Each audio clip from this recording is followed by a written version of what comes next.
Hello friends, ഞാൻ വീണ്ടും വന്നിരിക്കുകയാണ് ബിഗ് ബോസ് സീസൺ 7-ൻ്റെ 5th എപ്പിസോഡ് റിവ്യൂ ചെയ്യാൻ വേണ്ടിയിട്ട്. അപ്പോൾ എന്നെ സബ്സ്ക്രൈബ് ചെയ്യാത്തവരാണെങ്കിൽ സബ്സ്ക്രൈബ് ചെയ്യുകയും സപ്പോർട്ട് ചെയ്യുകയും വേണം. Welcome to my channel. അപ്പോൾ എന്തായാലും നമുക്ക് ഇന്നത്തെ എപ്പിസോഡിൻ്റെ റിവ്യൂ സ്റ്റാർട്ട് ചെയ്യാം. ഇന്ന് ഫസ്റ്റ് എന്നെ കാണിക്കുന്നത് ബിന്നി എണീച്ച് പുറത്തേക്ക് വരുമ്പോൾ ശൈത്യം നല്ല ഉറക്കമാണ് കട്ടിലിൽ കിടന്നിട്ട്. അപ്പോൾ ബിന്നി ഓടിപ്പോയി ശരത്തിനെയും വിളിക്കാണ്, പെട്ടെന്ന് വേണം, രണ്ടുപേര് വേണം, ശൈത്യം നല്ല ഉറക്കമാണ്, എടുത്ത് സ്ലോട്ടിൽ കൊണ്ടുപോയി വെക്കാനാണെന്നുണ്ട്. ശരത്ത് പെട്ടെന്ന് തന്നെ അക്ബറെ പോയി വിളിച്ചിട്ട് പറയുന്നുണ്ട് പെട്ടെന്ന് ആരെങ്കിലും എണീക്കുമ്പോഴത്തേക്കും കൊണ്ടുപോയി വെക്കണം എന്നുള്ള രീതിയിൽ. ഓടി വന്ന് അവർ മൂന്നുപേരും വെക്കാൻ വന്നു. വെച്ചിട്ട് ഒരു സ്ലോട്ടിൻ്റെ കുറച്ച് അടുത്തെത്തിയതും ശൈത്യം ഉണരുകയാണ്. ശൈത്യം ഉണർന്ന് എണീച്ചിരുന്ന് ഇങ്ങനെ നോക്കുകയാണ്. ശരിക്കും പേടിച്ച് പോയിട്ടുണ്ട് പുള്ളിക്കാരി. അപ്പോൾ ഇവർ ഓക്കെ എന്ന് പറഞ്ഞിട്ട് വിട്ടിട്ട് പോകുന്നുണ്ട്, ഗുഡ് ഗെയിം എന്നൊക്കെ പറഞ്ഞിട്ട്. അപ്പോൾ ബിൻസി അപ്പുറത്ത് കിടന്ന് ഇത് നോക്കി കിടക്കുന്നുണ്ടായിരുന്നു. എന്നിട്ട് ബിൻസി പറയുകയാണ്, ഞാൻ ശരിക്കും പേടിച്ചു, നീ സ്ലോട്ടിൻ്റെ അവിടെ എത്താനായിട്ടുണ്ടായിരുന്നു എന്നൊക്കെ പറഞ്ഞിട്ട് അതൊരു സംസാരം ഉണ്ടായിരുന്നു. അതിന് ശേഷമാണ് മോർണിംഗ് സോങ് ഇടുന്നത്. മോർണിംഗ് സോങ് ഏതാണെന്ന് വെച്ചാൽ നേരം മൂവിയിലെ സോങ് ആയിരുന്നു ഇട്ടത്. അതിനുശേഷം കാണിക്കുന്നത് അനീഷിനെ ഇറിറ്റേറ്റ് ചെയ്യുന്ന ഷാനവാസിനെയാണ്. കെട്ടിപ്പിടിക്കുന്നുണ്ട്, കൂടെ നടക്കുന്നുണ്ട്. അപ്പോൾ അനീഷ് പറയുന്നുണ്ട്, എന്നെ ടച്ച് ചെയ്യേണ്ട, എൻ്റെ മേത്തുനിന്ന് വിട്, നിന്നെ എനിക്ക് നന്നായി മനസ്സിലായിട്ടുണ്ട്, നിന്നെ ഞാൻ അടുപ്പിക്കില്ല എന്നുള്ള രീതിയിലൊക്കെ പറയുന്നുണ്ട്. ഷാനവാസ് വീണ്ടും പോയി കെട്ടിപ്പിടിക്കുന്നു, കൂടെ നടക്കുന്നു ഒക്കെ ചെയ്യുന്നുണ്ട്. അപ്പം അനീഷ് വീണ്ടും പറയുന്നത്, എൻ്റെ അനുവാദമില്ലാണ്ട് എൻ്റെ ശരീരത്തിൽ തൊടണ്ട, എനിക്കത് ഇഷ്ടമല്ല എന്നൊക്കെ പറഞ്ഞിട്ട് തട്ടി മാറ്റുന്നുണ്ട് ഷാനവാസിനെ.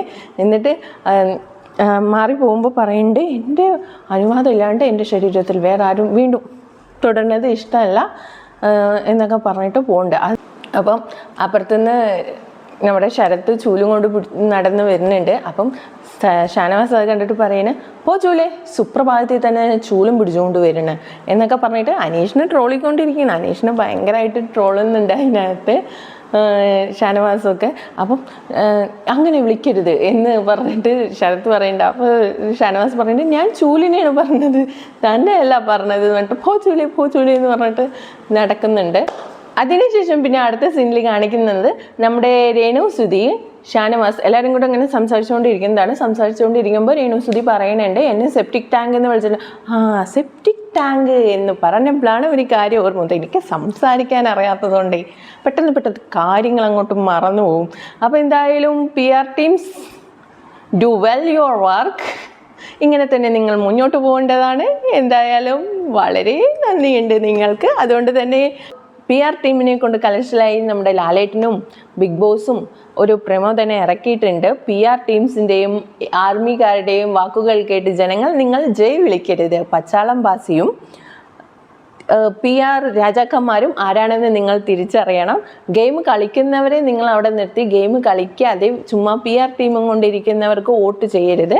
ചെയ്ത് കഴിഞ്ഞാൽ പിന്നെ നിങ്ങൾ പരാതി പറയരുത്, ഇപ്പോഴത്തെ സീസൺ അങ്ങനെ പോയി ഇങ്ങനെ ആയിപ്പോയി എന്നൊന്നും പരാതി പറയരുത് എന്ന് ലാലേട്ടൻ തന്നെ വന്നിരിക്കുകയാണ്. അപ്പോൾ PR teams very well to doing your work. നിങ്ങൾക്ക് പിന്നെ വർക്ക് ചെയ്തല്ലേ പറ്റൂ, കാശ് മേടിച്ചതല്ലേ, നിങ്ങളെയും കുറ്റം പറഞ്ഞിട്ട് കാര്യമില്ല. പോട്ടെ, കേരളത്തിലെ ജനങ്ങൾ പാവങ്ങളാണ്, അത് കരുതി മുണകളാണെന്നൊന്നും കരുതരുത് കേട്ടോ. കുറച്ചൊക്കെ ഉണ്ട്. കുറേ നാളായില്ലേ ഈ ബിഗ് ബോസ് ഒക്കെ കാണാൻ തുടങ്ങിയിട്ട് എല്ലാവരും. ഇനിയും PR ടീംസിന് മനസ്സിലാവില്ല എന്ന് പറഞ്ഞാൽ അത് ശരിയാവില്ലല്ലോ.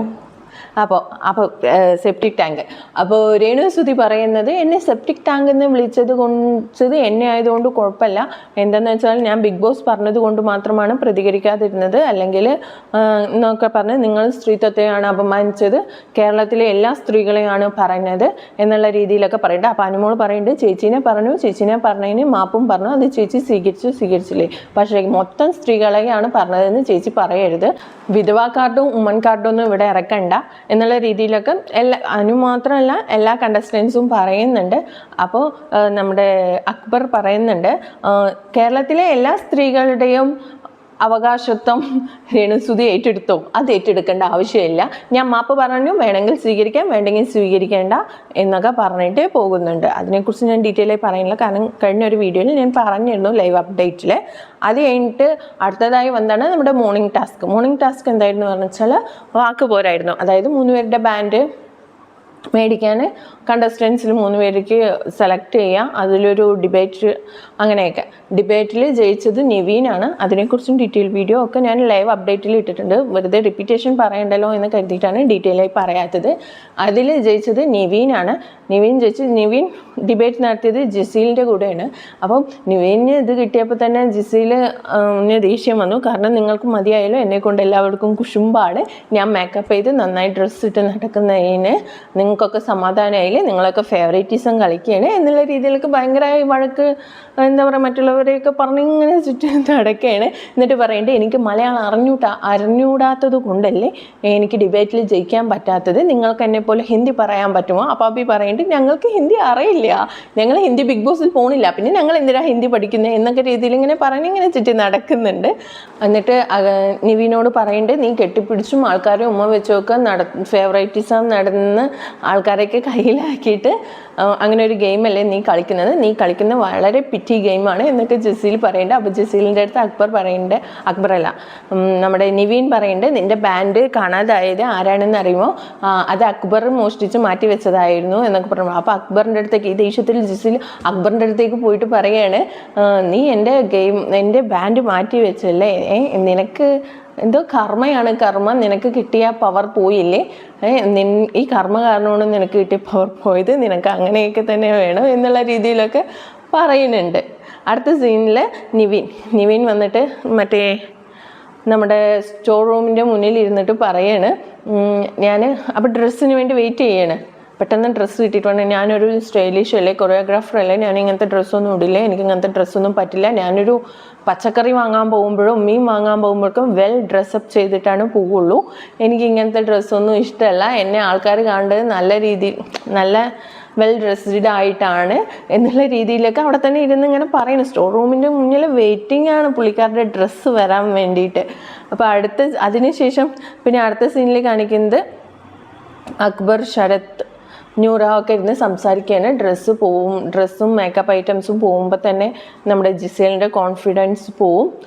ജിസേലിൻ്റെ കോൺഫിഡൻസ് പോയാൽ അവൾ ഡൗൺ ആവും എന്നുള്ള രീതിയിലൊക്കെ സംസാരിക്കുകയാണ്. അപ്പോൾ അവിടെ കാണിക്കുന്നത് ജിസേൽ മേക്കപ്പ് ചെയ്യാണ്. മേക്കപ്പ് ചെയ്യുകയെന്ന് വെച്ചാൽ ബിഗ് ബോസ് സാധനങ്ങൾ മേടിച്ചിട്ടും അതിൽ നിന്ന് കുറച്ച് മേക്കപ്പ് സാധനങ്ങളൊക്കെ മാറ്റി വെച്ചിരിക്കുകയാണ് ജിസേൽ. അപ്പോൾ അത് മേക്കപ്പ് ചെയ്തുകൊണ്ടിരിക്കുന്നത് കാണിക്കുമ്പോഴാണ് ഇപ്പുറത്ത് ഇവരിരുന്ന് ഇങ്ങനെ സംസാരിക്കുന്നത്. അതിനുശേഷം കാണിക്കുന്നത് അമോൾ, ആദില, പിന്നെ ബിൻസി, രേണു സുധി എല്ലാവരും കൂടെ ചുറ്റിലിരിക്കുകയാണ്. അപ്പോൾ അവിടെ ഇരുന്നിട്ട് അനുമോൾ പറയുകയാണ്, അനീഷേട്ടനെ വീണ്ടും സഹിക്കാം, അതിലും അപ്പുറം സഹിക്കാൻ വയ്യാത്ത കുറച്ച് പേരുണ്ട് ഇവിടെ ഗ്രൂപ്പിസവും കാര്യങ്ങളൊക്കെ കളിക്കുന്നത്, നോട്ടം തന്നെ ശരിയല്ല, അവരുടെയൊക്കെ നോട്ടം കണ്ടാൽ തന്നെ പേടിയാവുകയാണ് എന്നൊക്കെയാണ് അക്ബറിനെ കുറിച്ചാണ് അനുമോൾ പറഞ്ഞുകൊണ്ടിരിക്കുന്നത്. പിന്നെ അടുത്ത സീന് കാണിക്കുന്നത് ജിസേൽ എല്ലാവരുടെയും ഹോളിലേക്ക് വിളിച്ചിരുത്തി ബിഗ് ബോസ് ജിസേലിനോട് ചോദിക്കണം, ജിസേൽ നിങ്ങൾ വിചാരിക്കുന്നുണ്ടോ ഇവിടെ ബാക്കിയുള്ളവരെല്ലാം വിഡ്ഢികളാണെന്ന്, നിങ്ങളോട് പറഞ്ഞതല്ലേ എല്ലാ സാധനങ്ങളും ഞാൻ കൊടുത്തു വിടാനേ, എന്നിട്ട് നിങ്ങൾ കുറച്ച് സാധനങ്ങൾ അവിടെ വെച്ചത് എന്തിനാണ് എന്നുള്ള രീതിയിലൊക്കെ ബിഗ് ബോസ് ചോദിക്കുന്നുണ്ട് ജിസേൽ മേക്കപ്പ് ചെയ്യുന്നത് കണ്ടിട്ടും. അപ്പോൾ ജിസേലിൻ്റെ മറുപടി എന്താണെന്ന് വെച്ചാൽ, ഓൾറെഡി കൊടുത്തയക്കുന്നതിന് മുമ്പ് ഞാൻ കുളിക്കാൻ ഡ്രസ്സൊക്കെ മാറ്റി വെച്ചിട്ടുണ്ടായിരുന്നു, ആ ഡ്രസ്സാണ് ഞാനിട്ട്, ഇതൊന്നും നമ്മുടെ കണ്ടസ്റ്റൻസ് വിശ്വസിക്കുന്നില്ല, ഞങ്ങൾ വിശ്വസിക്കില്ല എന്നൊക്കെയാണ് പറയുന്നത്. അപ്പോൾ ബിഗ് ബോസ് പറയുന്നത് ഇത് ലാസ്റ്റ് വാർണിംഗ് ആണ് എന്നുള്ള രീതിയിൽ ജിസേലിനോട് പറയുന്നുണ്ട്. ഇത് അടുത്ത സീനിൽ കാണിക്കുന്നത് നമ്മുടെ വീക്ക്ലി ടാസ്ക് തുടങ്ങുന്നതാണ്. അതിൽ വന്നിട്ട് ഇന്ന് എങ്ങനെയായിരുന്നു എന്ന് വെച്ചാൽ ബ്ലാക്ക് സ്റ്റോൺ ഇല്ല, ഇന്ന് ഡെസ്റ്റിനി സ്റ്റോണും ഗോൾഡൻ സ്റ്റോണും മാത്രമേ ഉള്ളൂ. ഇതിന് രണ്ടിനും നല്ലൊരു പവർ ഉണ്ട്. അപ്പോൾ എന്താ ചെയ്യേണ്ടതെന്ന് വെച്ചാൽ നമ്മുടെ ഗാർഡൻ ഏരിയയിൽ വലിയൊരു ഫോഡിയം വെച്ചിട്ടുണ്ട്, അതിന് മേലെ വലിയൊരു ബോക്സ്, 4 സൈഡും ഓപ്പണുള്ള ഒരു ബോക്സ്, അതിൽ കുറേ റെഡ് സ്റ്റോൺസ് ഉണ്ടാവും. അത് ഏറ്റവും കൂടുതൽ കളക്ട് ചെയ്യുന്നത് ആരോ അവർക്കാണ് ഇത് പവർ കിട്ടത്തുള്ളൂ.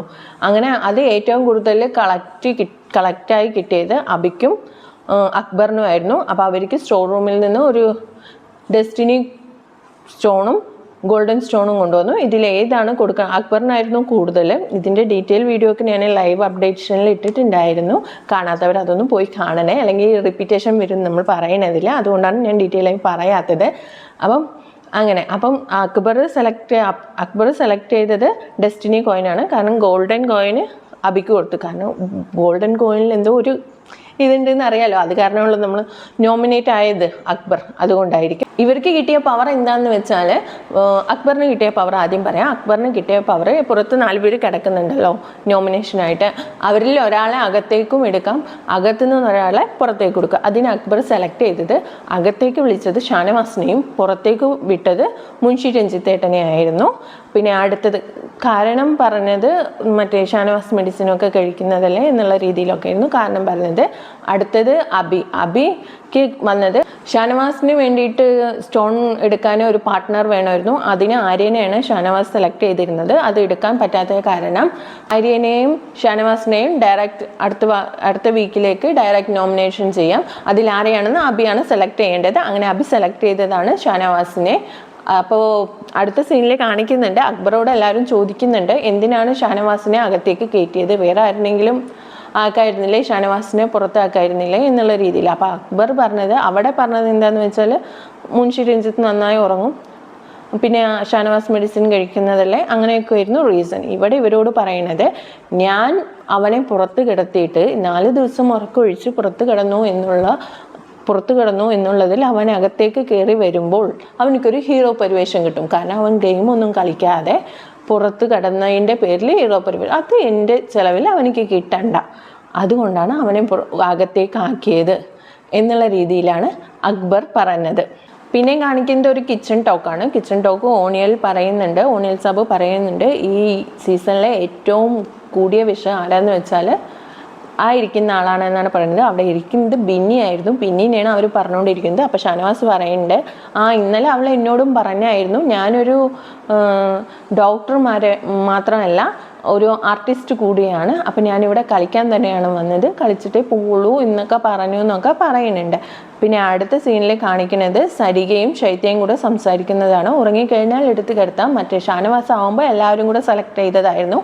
ഇപ്പോൾ ഒരാൾ മാത്രമാണ് സെലക്ട് ചെയ്ത ആളാണ് മുൻഷി രഞ്ജിത്തേട്ടൻ. അപ്പോൾ എങ്ങനെയാവും ഗെയിമെന്ന് അറിയില്ല എന്നുള്ള രീതിയിലേക്കാണ് പറഞ്ഞുകൊണ്ടിരിക്കുന്നത്. അടുത്തത് അക്ബർ, ശരത്, ആര്യൻ 3 പേരും കൂടെ ഇരുന്നിട്ട് ശരത്ത് പറയണേ, ഞാൻ ശൈത്യയെ അകത്ത് കയറ്റാം എന്നാണ് കരുതിയത്, പക്ഷെ നീ എന്തിനാണ് ഷാനവാസിനെ അകത്ത് കയറ്റിയത് എന്നുള്ളത്. അപ്പോഴും അവിടെ മറുപടി അക്ബർ പറയുന്നത്, ഞാൻ കാരണം അവനക്കൊരു ഹീറോ പരിവേഷം കിട്ടണ്ട, അവൻ ഗെയിം കളിക്കാണ്ട് അങ്ങനെ ഒരു ഹീറോ പരിവേഷത്തിലേക്ക് അവൻ എത്തണ്ട എന്നുള്ള രീതിയിലാണ് അപ്പോഴും അക്ബർ മറുപടി പറഞ്ഞുകൊണ്ടിരുന്നത്. ശരത് എന്താ പുറത്ത് ശൈത്യനെ അകത്തേക്ക് ആക്കിയിട്ട് ഡോക്ടറെ പുറത്തേക്കാക്കാം എന്നുള്ള പ്ലാനാണ്. ഡോക്ടർ എന്ന് പറഞ്ഞാൽ നമ്മുടെ ബിന്നീനെ പുറത്താക്കാം, ശൈത്യനെ അകത്തേക്ക് വിളിക്കാം എന്നായിരുന്നു ശരത്തിൻ്റെ പ്ലാന്. അത് അക്ബർ ഇങ്ങനെ ചെയ്തതുകൊണ്ടാണ് അത് ചോദിച്ചത്. പിന്നെ അടുത്തത് കാണിച്ചത് ബിഗ് ബോസ് എല്ലാവരെയും വിളിച്ചിരുത്തിയിട്ട് പറയുന്നുണ്ട്, ഞാൻ തരാത്തതായിട്ടുള്ള കാര്യങ്ങൾ ആരുടെയെങ്കിലും കൈവശം ഞങ്ങൾക്ക് തിരിച്ചു തരാതെ വെച്ചിട്ടുണ്ടെങ്കിൽ അത് നിങ്ങൾ തരേണ്ടതാണ്, നിങ്ങൾ മറ്റുള്ളവരെ വിഡ്ഢികളാക്കരുത് എന്നൊക്കെ പറയുന്നുണ്ട്. അപ്പം ഷാനവാസ്, ജിസേൽ, ബിന്നി ഒക്കെ കുറച്ച് സാധനങ്ങൾ എടുത്ത് മാറ്റി വെച്ചിട്ടുണ്ട്, മേക്കപ്പ് ഐറ്റംസും കാര്യങ്ങളൊക്കെ. അപ്പം അത് എടുത്ത് കൊടുക്കുന്ന സമയത്ത് ഈ ബിന്നി എന്താ ചെയ്യുന്നതെന്ന് പറഞ്ഞാൽ, എന്തായാലും കൊടുക്കല്ലേ പറഞ്ഞിട്ട് കുറച്ച് ക്രീമൊക്കെ വാരി തേക്കുന്നുണ്ട്. അപ്പോൾ ശരത്ത് അപ്പുറത്ത് നിന്ന് ഒച്ചയിടുന്നുണ്ട്, ഇപ്പോഴും കൊടുക്കാൻ വേണ്ടിയിട്ട് ഇപ്പോഴും അത് വാരി തേച്ചുകൊണ്ടിരിക്കുകയാണ് എന്നുള്ള രീതിയിൽ. എന്നിട്ട് എല്ലാവരും കൂടെ വന്ന് ബിന്നിനോട് ചോദിക്കുന്നുണ്ട്, കൊടുക്കാൻ പറഞ്ഞാൽ നീ വീണ്ടും വാരി തേച്ചുകൊണ്ടിരിക്കുന്നത് എന്തിനാ എന്നൊക്കെ ചോദിക്കുമ്പോൾ ബിന്നി പറഞ്ഞിട്ട് എന്തായാലും കൊടുക്കല്ലേ, അപ്പോൾ കുറച്ച് തേച്ചതാണ്, അതിലെന്താ അപ്പം തെറ്റ്, എനിക്കൊരു തെറ്റും കാണുന്നില്ല എന്നുള്ള രീതിയിലൊക്കെ ബിന്നി സംസാരിക്കുന്നുണ്ട്. അപ്പം എന്താണ്, അപ്പം അനീഷ് ഇങ്ങനെ ക്രീമിൻ്റെ കാര്യമൊക്കെ പറഞ്ഞാൽ അനീഷ് വന്ന് ഹോളിൽ നിന്ന് പറയുന്നുണ്ട്, ഇവിടെ ഉള്ളവർ കുറച്ചുകൂടെ മെച്യൂരിറ്റി ഉള്ള ആൾക്കാരാണെന്നാണ് ഞാൻ വിചാരിച്ചത്, പക്ഷേ ഇല്ല, ഇവിടെ ഉള്ളവർ അട്ടർ ഫ്ലോപ്പാണ് എന്നൊക്കെ പറയുന്നുണ്ട്. അങ്ങനെ അടുത്ത സീന് കാണിച്ചത് എന്താണെന്ന് വെച്ചാൽ, നമ്മുടെ അക്ബർ ഷാനവാസിനോട് പറയണേ, നിന്നെ എന്തിനാ അകത്ത് വിളിച്ചതെന്ന് അറിയോ, നീ മെഡിസിനൊക്കെ കഴിക്കുന്നതല്ലേ, നീ ഉറക്കം ഒഴിച്ച് കിടക്കണ്ട എന്ന് കരുതിയിട്ടാണ് അകത്തേക്ക് വിളിച്ചത് എന്ന് ഷാനവാസിനോട് പറയുന്നുണ്ട്. അപ്പോൾ ഷാനവാസ് പറയുന്നുണ്ട്, ഞാൻ ഉറങ്ങിയിട്ടില്ല, അപ്പം നീ ഉറങ്ങിയായിരുന്നല്ലോ എന്ന് പറയുമ്പോൾ, ഞാൻ ഉറക്കം അഭിനയിച്ചതാണ്, ഞാൻ ഉറങ്ങിയിട്ടില്ല എന്നുള്ള രീതിയിലൊക്കെ സംസാരിച്ച് ഇങ്ങനെ തർക്കിക്കുന്നുണ്ട്. ശരിക്കും ഷാനവാസ് നല്ല ഉറക്കം തന്നെയായിരുന്നു, നമ്മൾ കണ്ടതാണ്. മറ്റേ അപ്പാനി ശരത്ത് പൊക്കാൻ പോയപ്പോഴൊക്കെ അവർ മറ്റേ ജിസയിലും ബിൻസിയൊക്കെയാണ് വിളിച്ച് ഉണർത്തി വിട്ടത്. എന്നിട്ടും ഷാനവാസ് പറയണ ഞാൻ ഉറങ്ങിയിട്ടില്ല, ഉറക്കം അഭിനയിക്കുകയായിരുന്നു എന്നുള്ള രീതിയിലൊക്കെയാണ് പറയണത്. അപ്പോൾ ഇത് ശൈത്യ ബിൻസിയൊക്കെ ഇരിക്കുമ്പോൾ അക്ബർ വന്ന് അവരോട് പറഞ്ഞു, നിങ്ങളുടെ വിശ്വാസമല്ല, ഷാനവാസ് ഉറങ്ങിയിട്ടില്ല, ഉറക്കം അഭിനയിക്കുകയായിരുന്നു എന്നൊക്കെ പറയണോ അവിടെ എന്ന് പറഞ്ഞു. അത് കേട്ടതും ബിൻസിക്ക് ചൂടായി. ഞങ്ങളെയൊക്കെ പൊട്ടന്മാരാക്കിയിരുന്നോ, ഞങ്ങളെയൊക്കെ വിളിച്ചിരുത്തിയ ഒരു മീറ്റിംഗ് പോലെ ഉറങ്ങില്ല അങ്ങനെ ഇങ്ങനെയെന്നൊക്കെ പറഞ്ഞ ആള് നിങ്ങളെ വിശ്വാസമാണോ എന്നൊക്കെ പറഞ്ഞാൽ അപ്പുറത്ത് പോയിരുന്നു ഞങ്ങളെ വിശ്വസിക്കില്ല, ഉറക്കം അഭിനയിക്കുകയായിരുന്നു എന്നൊക്കെ പറഞ്ഞു. അതിൻ്റെ പേരിൽ നല്ല വാക്കുതർക്കങ്ങൾ അവിടെ ഉണ്ടായി.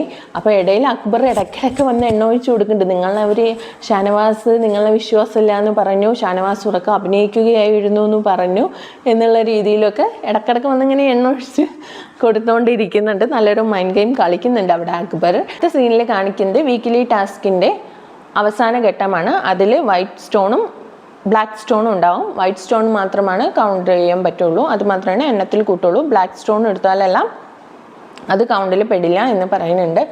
ഒരു ഫോയിൽ പേപ്പറിലായിരിക്കും ഈ സ്റ്റോൺസ് എല്ലാം പൊതിഞ്ഞത്. അപ്പോൾ അതിൽ വൈറ്റ് ആണോ ബ്ലാക്ക് ആണോ എന്ന് കണ്ടുപിടിക്കാൻ പറ്റില്ലല്ലോ. അത് ഗാർഡൻ ഏരിയയിൽ വിതറിയിട്ടിട്ടുണ്ടാവും. അതിൽ 8 മത്സരാർത്ഥികളും ബസർ ടു ബസറാണ്. ബസർ അടിക്കുമ്പോൾ വന്ന് എടുത്തിട്ട് കൗണ്ട് ചെയ്യണം. അതായിരുന്നു ടാസ്ക്. അതിൽ ഏറ്റവും കൂടുതൽ സ്റ്റോൺസ് ഇപ്പം നടന്ന എല്ലാ ടാസ്കിലും കൂടെ ഏറ്റവും കൂടുതൽ സ്റ്റോൺ കിട്ടുന്നു അവരാണ് ഫസ്റ്റ്. അപ്പോൾ അതിൽ പോയത് ബിൻസിക്ക് 9 വൈറ്റ് സ്റ്റോൺ ആണ് കിട്ടിയത്. അനീഷിന് 10 വൈറ്റ് സ്റ്റോണ്, ആര്യന് 6 വൈറ്റ് സ്റ്റോണ്, അബിക്ക് 8 വൈറ്റ് സ്റ്റോണ്, രനാക്ക് 7, ജിസേലിനും 7, അക്ബറിന് 7, ഷാനവാസിന് 10. അപ്പോൾ ഇവർക്കൊക്കെ ടോട്ടൽ എത്ര സ്റ്റോൺസ് ഉണ്ടായിരുന്നു എന്ന് വെച്ചാൽ ബിന്നിക്ക് 29, അനീഷിന് 26, ആര്യന് 36, അബിക്ക് 29, രനാക്ക് 20, രന ഫാത്തിമക്ക് 23, ജിസേലിന് 26, അക്ബറിന് 37, ഷാനവാസിന് 29. അപ്പോൾ വിന്നറായത് അക്ബറാണ്. അക്ബറിന് 37 സ്റ്റോൺസ് ഉണ്ടായിരുന്നു. അപ്പോൾ വിന്നർക്കാണ് പണിപ്പുരയിലേക്ക് ഇപ്രാവശ്യം കയറാൻ പറ്റുള്ളൂ. 2 പ്രാവശ്യം കയറാമല്ലോ, അതിലൊരു പ്രാവശ്യം കയറി ഒന്നും കിട്ടിയില്ല പണിപ്പുരയിലേക്ക്. ഇനിയിപ്പോൾ കയറാൻ പറ്റുന്നത് അക്ബറിന് മാത്രമാണ്. അക്ബർ വിചാരിച്ചാലാണ് ഇനി ഇവർക്ക് എന്തെങ്കിലും കിട്ടത്തുള്ളൂ. അങ്ങനെ. അപ്പം അടുത്ത സീനിൽ കാണിക്കുന്നത് എന്താണെന്ന് വെച്ചാൽ അക്ബർ അവിടെ ശൈത്യയും ബിൻസിയും ഇരിക്കുന്നുണ്ട്. അപ്പോൾ അവരോട് പോയിട്ട് അക്ബർ പറയുകയാണ്, ഞാൻ എൻ്റെ സ്വന്തമായ തീരുമാനത്തിലാണ് ഷാനവാസിനെ അകത്ത് കയറ്റിയത്. എൻ്റെ ഇതിൽ അവനക്കൊരു ഹീറോ പരിവേഷം കിട്ടണമെന്ന് എനിക്ക് താല്പര്യമില്ല, അതുകൊണ്ട് മാത്രമാണ് നിങ്ങളെ വിശ്വസിക്കില്ല എന്നൊക്കെ അവൻ പറഞ്ഞത്. നിങ്ങളതിനെ കേട്ടില്ലേ, ഇപ്പോൾ അവൻ്റെ ആ മുഖംമൂടി അഴിഞ്ഞ് വീണില്ലേ എന്നുള്ള രീതിയിലൊക്കെ അവിടെ സംസാരിക്കുന്നുണ്ട്. അപ്പം ബിൻസി പറയുന്നുണ്ട്, ഞങ്ങൾ ഉറങ്ങാതെ ആരെങ്കിലും പൊക്കി കൊണ്ടുപോകുന്നുണ്ടോ എന്ന് നോക്കി ഞങ്ങൾ കാവലിരുന്നു, ഒരു കുട്ടിയെ പോലെ നോക്കി എന്നുള്ള രീതിയിലൊക്കെ പറയാം. സത്യം പറഞ്ഞാൽ ബിൻസി ഉറങ്ങാതിരുന്നത് ജിസയിലും ശൈത്യയാണ് കൂടുതലും, അവരാണ് ഉറങ്ങാതിരുന്നത്. പിന്നെ അടുത്ത സീനിൽ കാണിക്കുന്നത് എന്താണെന്ന് വെച്ചാൽ മറ്റേ ജിസയിലും നിവീനും സംസാരിക്കുകയാണ്. നിവീനോട് ജിസയിൽ പറയുന്നത്, ഞാൻ നിനക്ക് നല്ലൊരു ബോയ് ഫ്രണ്ടിനെ സെറ്റാക്കി തരാം, മുംബൈയിൽ നിന്ന് നല്ല ഡേറ്റിംഗ് ഒക്കെ ചെയ്യാം എന്നുള്ള രീതിയിലൊക്കെ പറയുന്നുണ്ട്. അപ്പം നിവീൻ പറയുന്നുണ്ട്, പറ്റില്ല, എനിക്ക് ബോയ് ഫ്രണ്ട് അല്ല വേണ്ടത്, എനിക്ക് ഗേൾ ഫ്രണ്ടിനെ തന്നെയാണ് വേണ്ടത് എന്നൊക്കെ പറഞ്ഞൊരു ഫണ്ണി ടോക്ക്. അത് കഴിഞ്ഞിട്ട് ജിസയിൽ തന്നെ പറയുന്നുണ്ട്, എനിക്ക് ഓണിയലിനെ ഇഷ്ടമായി, നല്ല കുക്കിംഗ് ഒക്കെ ചെയ്യുന്നുണ്ട്, ബാർബിക്യൂ പാർട്ടിയൊക്കെ നടത്തും. അപ്പം നിവീൻ അടുത്തന്നെ പറയുന്നുണ്ട്, അതെനിക്ക് നേരത്തെ മനസ്സിലായതാണ്, നീ ഇതിവിടെ നടക്കില്ല, ഞാൻ മണ്ണെണ്ണ ഒഴിച്ച് കത്തിക്കുമില്ലാതിരിന്നൊക്കെ പറഞ്ഞിട്ട് പോകുന്നുണ്ട്. അടുത്ത സീനിൽ കാണിക്കുന്നത് ബിന്നി ചപ്പാത്തി മാവ് കുറച്ച് ബാക്കിയുള്ളതും കൊണ്ട് വരുന്നുണ്ട്. വന്നിട്ട് പറയുന്നുണ്ട്, നമ്മുടെ അക്ബറിനോട് പറയുന്നുണ്ട്, ഇനി ഇതേ ഉള്ളൂ ഇവിടെ, ഇത് വെച്ചിട്ട് വേണം ഈ അടുത്ത വീക്കും പോവാൻ. അപ്പം ഈ പണിപ്പുരയിലേക്ക് പോകുമ്പോൾ ഫുഡ് ഐറ്റംസ് എന്തെങ്കിലും എടുത്തിട്ട് വരണം എന്നുള്ള രീതിയിലാണ് ബിന്നി പറയുന്നത്. കറിയില്ലെങ്കിലും ചപ്പാത്തിയെങ്കിലും കഴിച്ചിട്ട് ജീവിക്കാലോ എന്നൊക്കെ ഉള്ള ഒരു രീതിയിൽ. അടുത്തത് സീന് കാണിക്കുന്നത് ലൈറ്റ് ഓഫായി. അപ്പോൾ ഈ 4 പേരും പുറത്ത് കിടക്കുകയാണ്. അപ്പോൾ ശൈത്യ കട്ടിലിൽ ഇങ്ങനെ കിടക്കുകയാണ്. അപ്പോൾ ശൈത്യ ഞാനും സംസാരിച്ചുകൊണ്ടിരിക്കുമ്പോൾ നമ്മുടെ ജിസേലിനെ നോക്കി പറയാണ്, ഡോളിനെ പോലെയുണ്ട് അങ്ങനെ. എന്നിട്ട് ശൈത്യ ചോദിക്കുന്നുണ്ട്, അല്ല ഈ ലിപ്സ്റ്റിക്ക് എവിടെ നിന്നാണ് കിട്ടിയത്, എല്ലാം കൊടുത്തില്ലേ, വീണ്ടും ഈ ലിപ്സ്റ്റിക്കൊക്കെ ചുണ്ടിൽ വന്നിരിക്കുന്നത് എങ്ങനെയാണെന്ന് പറയുമ്പോൾ അനു പറയുന്നുണ്ട്, പുള്ളിക്കാരി മാറ്റി വെച്ചിട്ടുണ്ട് തോന്നുന്നു, അല്ലാതെ ഇപ്പോൾ ലിപ്സ്റ്റിക്ക് എങ്ങനെ കിട്ടാനാണ്, അതെന്തായാലും ബിഗ് ബോസ് ചോദിക്കും എന്നൊക്കെ പറയുന്നുണ്ട്. അതിനുശേഷം വീണ്ടും അപ്പാനി ശരത്തും പാതിരാത്രിയായി അപ്പാനി ശരത്തും മറ്റേ അക്ബറും ഇരുന്ന് വീണ്ടും ചർച്ച ചെയ്യുകയാണ്. ഷാനവാസിനെ എങ്ങനെ പൂട്ടാം എന്നുള്ള ചർച്ചകൾ വീണ്ടും അവിടെ നടന്നുകൊണ്ടിരിക്കുകയാണ്. അപ്പോൾ ഇത്രയേ ഉള്ളൂ. ഇതോടുകൂടിയാണ് ഇന്നത്തെ എപ്പിസോഡ് അവിടെ എൻഡ് ആയത്. അപ്പോൾ ഞാൻ പറഞ്ഞ റിവ്യൂ നിങ്ങൾക്ക് ഇഷ്ടമായെങ്കിൽ എന്നെ സപ്പോർട്ട് ചെയ്യാനും സബ്സ്ക്രൈബ് ചെയ്യാനും മറക്കരുത്. Thank you so much for watching.